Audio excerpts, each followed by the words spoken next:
नमस्कार, मैं हूं ऐश्वर्य प्रधान और मेरे साथ मौजूद है पॉलिटिकल एडिटर योगेश शर्मा। खबर जो है कांग्रेस से लेकर बीजेपी, बीजेपी से लेकर बहुजन समाज पार्टी और दूसरी पार्टी या फिर कहें तो हनुमान बेनीवाल से लेकर दूसरी पार्टियां, हर तरफ खबरें हैं। खबरें यही है कि आखिरकार टिकट किसे मिला है, किसे मिल रहा है, किसे मिलने वाला है। इन सबके बीच में मैं कांग्रेस की बात आज महत्वपूर्ण रूप से करूंगा। उससे पहले भारतीय जनता पार्टी की बात करूंगा, क्योंकि जब बीजेपी की बात हो और कुछ चीजें सामने ना आए तो मजा नहीं आता। एक पुराना किस्सा है जिसे के गवाह हम दोनों ही हैं और हम दोनों को वो याद भी आता है कि इतिहास जो है कई बार दोहराया जाता है, भले ही वो किसी भी रूप में दोहराया जाए। इन दिनों सियासी गलियारों में एक गपशप चल निकली है कल रात से लेकर अब तक कि इस बार बीजेपी के जो संभावित नाम है उन नामों का पता करना मुश्किल है। हालांकि नामों को लेकर हम यहां अमूमन जिक्र करते भी नहीं है, क्योंकि कई नाम ऐसे होते हैं जिनका अमूमन सभी को पता भी होता है, लेकिन इस बार जिक्र नहीं होने का कारण है गपशप में कि गंगाजल उठा ली गई है कोर टीम के भाजपा के नेताओं के द्वारा। और गंगाजल इससे पहले कब उठाई गई थी, मानसरोवर की एक घटना है जिसका जिक्र यहां से योगेश शर्मा करेंगे और उसके बाद हम आगे की तरफ कांग्रेस की लिस्ट में पेच कहां फंसा उसे लेकर बातचीत करेंगे। वो जो गंगाजल का वाकया था, उस शाम को आप और मैं दोनों ही थे साथ में। वो वाकया किस तरीके से घटा और क्या था? देखिए ऐश्वर्य, राजनीतिक तौर पर एक वो दौर था जब वसुंधरा राजे मुख्यमंत्री थी और कई बड़े दिग्गज उनके खिलाफ थे।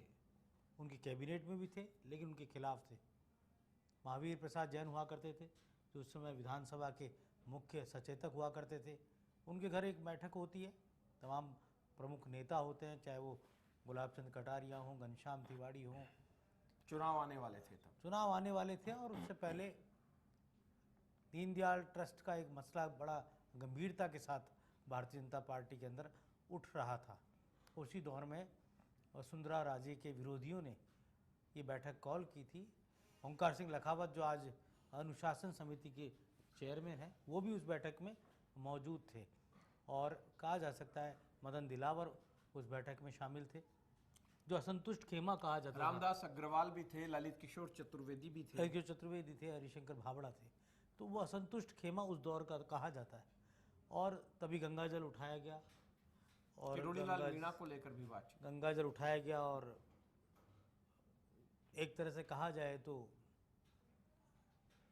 अंदरूनी तौर पर एक अलग तरह के विवाद को, सब अलग अलग थे। किरोड़ीलाल जी जो है वो दूसरी पार्टी अलग अलग विवाद को, किरोड़ीलाल जी उस वक्त दूसरी पार्टी में नहीं गए थे, अलग अलग विवाद को जन्म दिया गया।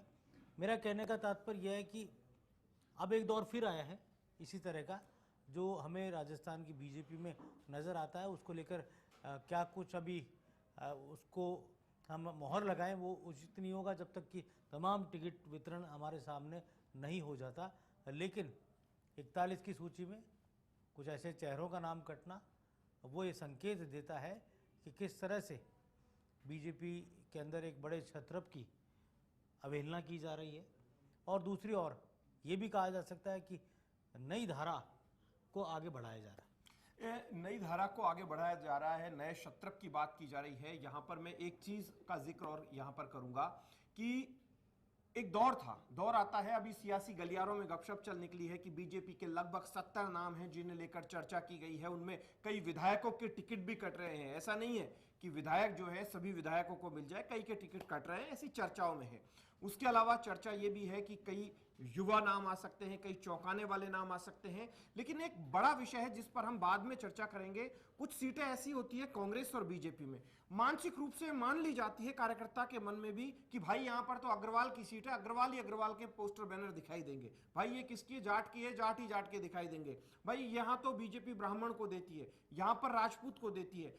ये ट्रेंड सेट किया गया था। नहीं लगता कि बीजेपी और कांग्रेस की इस बार की सूची में यह ट्रेंड जो है थोड़ा सा चेंज होता दिखाई दे रहा है जो आने वाली है, क्योंकि पिछली बार इस तरीके की एक चर्चाएं चल निकली थी और अगली बार स्वाभाविक तौर पर एक परिसीमन होना भी है। जब परिसीमन होगा तो कईयों की सीटें चली जाएंगी और कईयों की यथावत रह जाएंगी। कांग्रेस में जो आज मंथन का दौर चला और मंथन लगातार चलता रहा, एक उम्मीद जागी कि शाम को एक लिस्ट आ जाएगी और लिस्ट बड़ी जोरदार होगी। और उस लिस्ट के चक्कर में कुछ नाम ऐसे चल निकले कि जिनके विरोध भी हो गए, लेकिन यहां पर क्या बीजेपी जैसी स्थिति तो नहीं हो गई जिन नामों को टिकट मिलना था और अब उनका विरोध हो गया और सब कुछ देखकर चर्चाएं चल निकली और कई दिग्गजों के टिकट कटने की भी चर्चा आ गई? देखिए, यहाँ पर सबसे बड़ा सवाल था कि प्रियंका गांधी वाड्रा सिकराय में आ रही।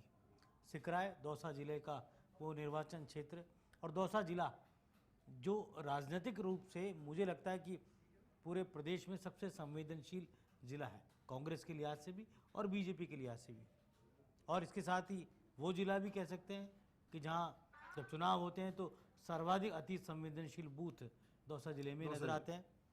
वो जिला भी कह सकते हैं जहाँ गुर्जर आरक्षण आंदोलन का जन्म हुआ था। वो जिला भी कह सकते हैं जहाँ गुर्जर मीणा के बीच खाई पैदा हुई थी। और वो जिला भी कह सकते हैं जहाँ पिछले चुनाव में गुर्जर मीणा समाज एक होकर कांग्रेस के पक्ष में मतदान करता हुआ नजर आया था। हालात बदले हैं। एक दौर था जब तकरीबन राजेश पायलट के समय गुर्जर समाज पायलट के कारण कांग्रेस की तरफ जुड़ा, फिर रमा पायलट बनी वहाँ से सांसद, फिर सचिन पायलट अपना पहला चुनाव दौसा से जीते। तो दौसा ने पायलट परिवार को अपनाया, पायलट परिवार ने भी दौसा जिले को अपनाया। अब सवाल ये खड़ा होता है कि सिकराय की जो सभा और उससे पहले कोलायत का कार्यकर्ता भी दिल्ली पहुंच गया प्रदर्शन करने, कामा का कार्यकर्ता भी दिल्ली पहुंच गया प्रदर्शन मालवीय नगर तक के पहुंच गए। मालवीय नगर तक के पहुंच गए।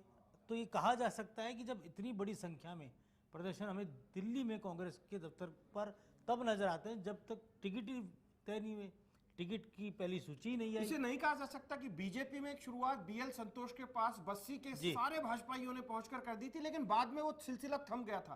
कांग्रेस में भी वही सिलसिला दिखाई देने लगा। अब यहाँ पर ऐसा मुझे लगता है कि प्रियंका गांधी की यात्रा में किसी तरह का कोई विघ्न ना हो, किसी तरह का कोई विवाद पैदा नहीं हो, कोई प्रदर्शनों से वो यात्रा दो चार नहीं हो, ना उनके सामने कोई झंडे दिखाते हुए नजर आए, ना उनके सामने कोई प्रदर्शन करते हुए नजर आए। ये तमाम कारण मुझे लगता है लीडरशिप के सामने थे कि इस यात्रा की समाप्ति हो जाए और सिकराय जैसी संवेदनशील निर्वाचन क्षेत्र में जो राजनीतिक तौर पर बेहद संवेदनशील है, उस क्षेत्र में वो जनसभा पूरी संपन्न करके जब प्रियंका गांधी जाए, उसके ठीक बाद पहली सूची जो 55-60 नामों की है, 106 नाम ऐश्वर्य कांग्रेस की सूची में माने जा रहे हैं पहली में, और तकरीबन 60 नाम पहली खेप में आएंगे और बाकी नाम बाद में आएंगे। अनडिस्प्यूटेड सभी नाम सामने आ जाएंगे। और इसके साथ ही जो 41 की सूची भारतीय जनता पार्टी की थी, उनके सामने कौन से उम्मीदवार? यहाँ पर एक और जानकारी मैं दे दूं आपको। यहाँ पर सबसे बड़ी खबर इस वक्त की यही है कि भारतीय जनता पार्टी से ये सवाल पूछने के इंतजार में तमाम लोग बैठे हुए थे कि इस सवाल का उत्तर आखिर क्या होगा, कि क्या 41 नामों में से कुछ नामों पर वापस विचार किया जाएगा। ये मैं आपसे पूछने वाला भी था कि देवजी पटेल को लेकर, राज्यवर्धन राठौड़ को लेकर और एक दो और नाम है जिनको लेकर बहस छिड़ी हुई है बीजेपी में, तो क्या ऐश्वर्य क्या होगा इसमें? इसी चीज को लेकर राजेंद्र राठौड़ ने इनकार कर दिया है। उन्होंने आला कमान की तरफ से संभवतया ये मैसेज पहुंचाया हो, लेकिन उनका कहना ये था कि उनका सीधे तौर पर इशारा था कि प्रधानमंत्री नरेंद्र मोदी जो फैसला लेते हैं उस फैसले में पलटना कैसा, क्योंकि वो जो नाम आए थे पीएम की जो बैठक थी उसके बाद जो चर्चा आई थी, लेकिन सीटें बदली हुई हैं। पहले ऐसा इतिहास है जब सीटें बदल जाती हैं, कोई ऐसा नहीं, इसमें एक ठोस मापदंड है, कई बार सीटें बदली गई हैं। तो क्या लगता है कि इतने विरोध के बाद क्या ऐसा होगा? हालांकि जैसा देवजी पटेल के मसले पर हुआ, मंडल अध्यक्षों ने विरोध किया तो संगठन ने नए मंडल अध्यक्ष बना के वहाँ भेज दिए। तो मुझे तो ये लगता है कि टिकट बदलने की संभावनाएं बिल्कुल कम है, लेकिन फिर भी राजपाल सिंह शेखावत मानते हैं कि टिकट बदल सकता है। इन सब के बीच में एक बड़ी खबर इस वक्त ये भी है कि कुछ लोग जो है जो इंतजार कर रहे थे ना दूसरी पार्टियों में जाने का, कि उसकी शुरुआत कल होने वाली है सुबह 11 बजे से, ऐसा चर्चाओं में है कि रोहिताश शर्मा कल सुबह 10 बजे बसपा में चले जाएंगे। लेकिन गणित बिगड़ने वाले हैं कई सीटों के। जो लोग इंतजार कर रहे हैं, लंबे समय से इंतजार कर रहे हैं, क्योंकि एक चीज है, मैं बीच में बोलना चाहूंगा कि भाई कई लोग ऐसे होते हैं, मैं यहां पर इन सब उदाहरणों से परे जाऊंगा, कई लोग ऐसे होते हैं कि राजनीति में कर्मयोगी होते हैं, कर्मठ होते हैं, पार्टी के साथ दरी पट्टियां बिछाने का दौर अब चला गया। अब प्लास्टिक की कुर्सियां लगाते दिखाई देते हैं कि एक साथ प्लास्टिक की कुर्सियां लगाते हैं, लेकिन जब अचानक किसी भी पार्टी में उनकी जगह जब दूसरा आ जाता है तो उनका जो मन है उसको ठेस पहुंचती है, तो ऐसे में वो उनको भी मायूसी होती है और कई तरीके के आरोप प्रत्यारोप का दौर शुरू हो जाता है, जिन्हें किसी ने देखा भी नहीं। वास्तविकता ईश्वर जाने क्या होती है, लेकिन आरोप उसके बाद लगते हैं। लेकिन यहाँ पर बड़ा सवाल ये है कि बहुत सारे कहीं चेहरे ऐसा ना हो कि बीजेपी दावा कर रही है हमारे पास दिग्गज आ रहे हैं, कांग्रेस दावा कर रही है दिग्गज आ रहे हैं, कहीं इन दोनों पार्टियों के दिग्गज तीसरी तरफ भी जाने को तैयार बैठे हों। देखिए, बीएसपी एक फ्रंट है अपने आप में, और जो हमेशा पिछले विधानसभा चुनाव में 4.5% मत बीएसपी ने लिए। दूसरा फ्रंट आरएलपी है, हनुमान बेनीवाल की पार्टी, 2.8% मत आरएलपी ने पिछले विधानसभा चुनाव में लिए और 3 विधायक उनके जीते। और जहाँ जाट बहुल इलाका है, किसान बेल्ट है, वहाँ पर आरएलपी का अपना एक नज़रिया है। बीएसपी दलित वोट की एक नई पार्टी और आ चुकी, चंद्रशेखर आज़ाद की आज़ाद पार्टी, जिसने 10 कैंडिडेट अब तक घोषित कर दिए हैं। और वो रोहिताज शर्मा के लिए भी कहा जा रहा है कि वो या तो भीम आर्मी के साथ जाएंगे या बीएसपी के साथ जाएंगे। आम आदमी पार्टी वो भी तैयार बैठी है। और 2 पार्टियां हम वागड़ की मान लें, जिनका एक अलग नज़रिया, वो एसटी बहुल है, उनका फोकस भी उन्हीं सीटों पर रहेगा। लेकिन अब की बार भारतीय ट्राइबल पार्टी ने एसटी बहुल या कहें कि वागड़ से निकलकर भील प्रदेश की और दूसरी तरफ रुख किया, खासतौर से उदयपुर ग्रामीण की ओर। अब तो ये बड़ा महत्वपूर्ण बात है कि वो जनरल सीटों पर जा रहे हैं। जनरल सीट जहां पर भील गरासिया 30,000 से ऊपर है, 25,000 से ऊपर है, लेकिन उनमें राजनीतिक चेतना का अभाव है। तो अब भारतीय ट्राइबल पार्टी हो चाहे भारतीय आदिवासी पार्टी हो, ये भी उस तरफ रुख करेगी। लेकिन 2 आदिवासी पार्टियां जब एक दूसरे के खिलाफ लड़ेगी तो मतदाता वहाँ का भ्रमित होगा कि किस तरह से लड़ा जाए। लेकिन ये कहा जा सकता है कि मुझे लगता है कि आदिवासी पार्टी तकरीबन 5 से 6 सीटों पर बहुत ही भयंकर रूप से मजबूत स्थिति में नज़र आ रही है, बांसवाड़ा, डूंगरपुर और प्रतापगढ़ के इलाकों में। कुछ सीटें ऐसी है कि जिन्हें लेकर अभी बड़ा इंतजार है कि उन सीटों का क्या होगा। मैं यहाँ पर एक और बात करना चाहूँगा कि राजनीतिक पार्टियों में कई सारे लोग हैं जो बड़ी बड़ी बातें करते हैं कोर कमेटी की बैठकों में। दोनों पार्टियों की कोर कमेटी की बैठकें होती है, कोर टीमें होती हैं दोनों पार्टियों में, कोर टीमों में बैठते हैं। लेकिन ऐसे कितने नेता होंगे राजस्थान में जो एक एक सीट के 5-5 नाम बता दे कि भाई इस सीट पर ये 5 नाम, इस सीट पर ये 5 नाम। या कई ऐसे नेता भी होंगे जिसका आप जिक्र भी कर रहे थे। देखिए, भारतीय जनता पार्टी में अगर हम बीजेपी की बात करें तो जो एनसाइक्लोपीडिया कहा जाते हैं बीजेपी के, उनमें सबसे ऊपर राजेंद्र राठौड़ का नाम है। और राजेंद्र राठौड़ से भी ऊपर हम वसुंधरा राजे का नाम लेते हैं, जिनको हर मंडल की पकड़ है, हर मंडल में कार्यकर्ताओं की नब्ज को वो जानती है। और निचले स्तर तक ओम प्रकाश माथुर संगठन महामंत्री रहे लंबे समय तक, और वो भैरव सिंह शेखावत के साथ उन्होंने वो कालखंड देखा था जब कहा जा सकता है। इसके साथ ही और भी कई ऐसे नाम, नाथू सिंह गुर्जर की बात कर सकते हैं जिनको बड़ी भारी नॉलेज है राजस्थान की 200 विधानसभा सीटों की। सतीश पूनिया ने अपना संगठन का जो कार्यकाल था बहुत बखूबी निभाया। और अब सीपी जोशी भी परिपक्व होते हुए नजर आ रहे हैं, और एक तरह से कहा युवा मोर्चा के अध्यक्ष है, तब भी उनका अच्छा कार्यकाल रहा था। लेकिन फिर भी मेरा ये कहने का मामला है कि बहुत कम ऐसे नेता हैं जो पूरा एक राजस्थान के मिजाज को जानते हैं। कांग्रेस के अंदर कांग्रेस के अंदर अशोक गहलोत, डॉक्टर सीपी जोशी, ये 2 बड़े धुरंधर हैं जिनके बारे में कहा जा सकता है। और सचिन पायलट, जिनको हर विधानसभा क्षेत्र की बहुत बारीक पकड़ है। सचिन पायलट 7 साल तक पीसी चीफ रहे, अशोक गहलोत 3 बार पीसी चीफ रहे और तीसरी बार वो मुख्यमंत्री हैं। तो एक पूरा व्यापक जो नज़रिया है उनका रहता है।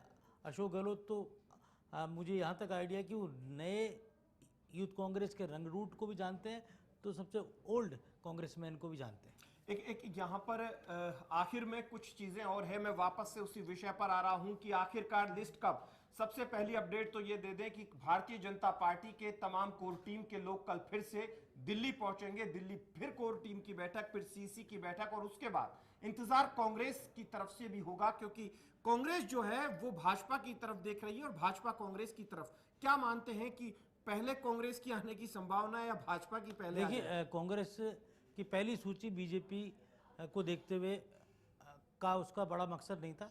मकसद ये था कि 106 जो नाम थे उनकी इनसाइड स्टोरी यही है कि प्रियंका गांधी की सिकराई यात्रा निर्विघ्न हो। दूसरा, कुछ सीटों पर पेच फंसा था, उन सीटों को अभी अलग रखा गया है, वो डिस्प्यूटेड है और ये कहा जा सकता है उन पर बाद में निर्णय होगा। कुछ सीटें ऐसी थी जो गठबंधन के पेच में फंसी हुई है, जैसे कि भादरा, क्या सीपीएम को दी जाए या नहीं जाए। अब सीपीएम को लेकर एक बड़ा सवाल खड़ा होता है कि अगर सीपीएम से गठबंधन होता है तो कॉमरेड अमराराम कहाँ जाएंगे। कॉमरेड अमराराम टिकट चाहते हैं दातारामगढ़ से। कांग्रेस का वहाँ पर एकमात्र कैंडिडेट और सबसे मजबूत कैंडिडेट वहाँ के विधायक वीरेंद्र सिंह है, जो नारायण सिंह जी के बेटे हैं। तो नारायण सिंह जी के बेटे का टिकट काटना ये कांग्रेस में असंभव है। तो अमराराम को लेकर सबसे बड़ा उस पूरे गठबंधन को लेकर पेच फंसा हुआ है, क्योंकि पोलित ब्यूरो के भी वो सदस्य हैं। और ये कहा जा सकता है कि आदिवासी अंचल में भी कोई बात चल रही थी, कितना असर होता है। एक और पार्टी है जिसको लेकर ये कहा जा सकता है, कांग्रेस के अंदर हमें भी नाम नहीं लेंगे, लेकिन अंदरूनी तौर पर उसके साथ भी पर्दे के पीछे गठबंधन की बातें चल रही है। और फिर अशोक गहलोत की राजनीति की कोई था नहीं है, तो उनकी राजनीति का कोई अंत नहीं है। ऐसी ही कुछ सियासत अभी बीजेपी में भी चल रही है। कांग्रेस में अशोक गहलोत की राजनीति का कोई था नहीं है, वैसे ही बीजेपी की जो सियासत है अब दूसरे अंदाज से चल निकली है कि प्रहलाद जोशी जो है वो बिल्कुल साइलेंट तरीके से जुटे हुए हैं, और जो तमाम लीडर अपनी लिहाज से तैयारी कर रहे थे, क्योंकि वो कर्नाटक के हैं और कर्नाटक के नेता यहाँ पर बड़ी मुश्किल से सेट हो पाते हैं, और अब वो सेट जहां पर हुए। लेकिन एक बात और है ऐश्वर्य, आज जब राहुल गांधी सीईसी की बैठक में थे कांग्रेस की, तो कर्नाटक के ही चुनाव में पूरे मास्टरमाइंड रहे कांग्रेस पार्टी के सुनील कानुगोलो की रिपोर्ट उनके हाथ में थी, और उस रिपोर्ट के आधार पर ही उन्होंने आपत्ति जताई कि रिपीटेशन क्यों हो रहा है उन विधायकों का जिनकी परफॉर्मेंस पुअर है, सर्वे में वो हार रहे हैं।